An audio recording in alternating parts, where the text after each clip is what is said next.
On Wednesday, a massive contingent of Tripura Pradesh Mahila Congress launched a major Gherao agitation at the office of the State Women's Commission. The political demonstration was organized to protest the alarming rise in crimes and atrocities against women across the state.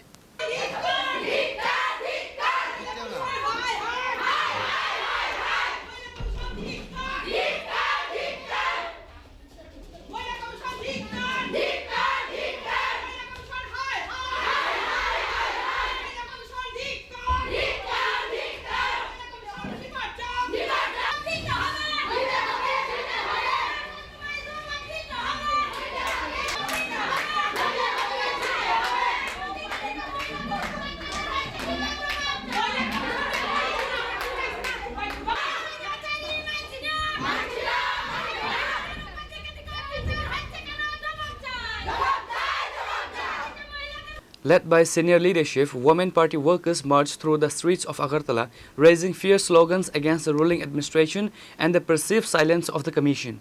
A large squad of police and security personnel was quickly deployed to prevent any untoward incident and secure the area. যেখানে একের পর এক ঘটনা ঘটছে অথচ মহিলা কমিশনের কোনো ভূমিকা নেই, তাহলে এই মহিলা কমিশন রেখে লাভ কি? ত্রিপুরা রাজ্যের মহিলারা যদি উপকৃত না হয়, কোনো রকম সহায়তা না পায়, তাহলে এই মহিলা কমিশনকে আমরা মানছি না। এবং বিগত দিনে আপনারা দেখেছেন এই মহিলারা যেখানে আনন্দনগরে এক বিজেপির নেত্রীর ছেলে গ্রীষ্মকালীন ছুটির সময় এক নাবালিকা বাচ্চাকে 7-8 ঘন্টা ধরে ওইখানে আটকে রেখে ধর্ষণ করেছে, অথচ তাদের ব্যাপারে কোনো রকম আওয়াজ তুলেনি। মহিলা কমিশন একটা আমরা জানি এটা নিরপেক্ষ, সবাই এটার কাছে সাহায্য পাওয়ার জন্যই যায়, মহিলাদের যা কিছু প্রশাসনের কাছে বলতে পারে না, মহিলা কমিশন তার দায়িত্ব নেয়।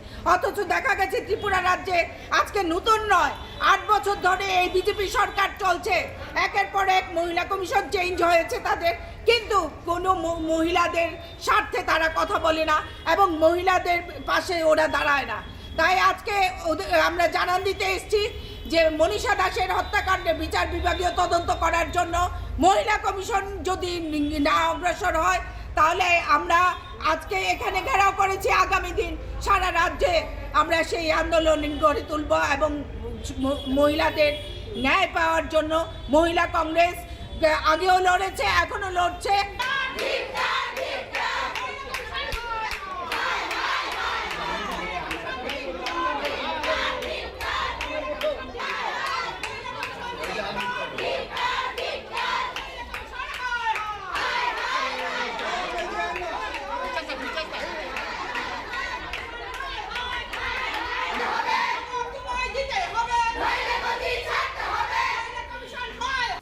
Reporter by Pranav from Agartala, Chinikhorang.